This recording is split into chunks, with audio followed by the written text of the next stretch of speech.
سورة القيامة. بسم الله الرحمن الرحيم. لا أقسم بيوم القيامة ولا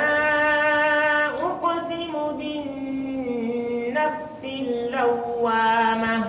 أيحسب الإنسان أن لن نجمع عظامه بلى قادرين على أن نسوي بنانه بل يريد الإنسان ليفجر أمامه يسأل أيان يوم القيامة فإذا برق البصر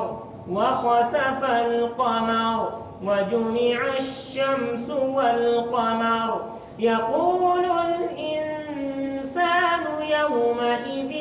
أين المفر كلا لا وزر إلى ربك يومئذ المستقر ينبأ الإنسان يومئذ بما قدم وأخر بل الإنسان على نفسه بصيرة ولو ألقى معاذيره لا تحرك به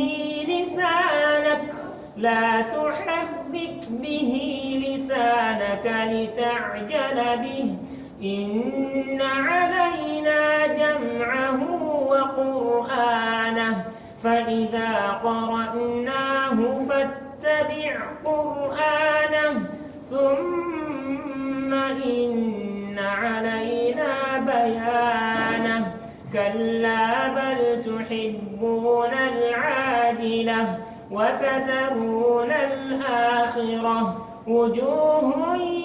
يومئذ ناظرة إلى ربها ناظرة ووجوه يومئذ باسرة.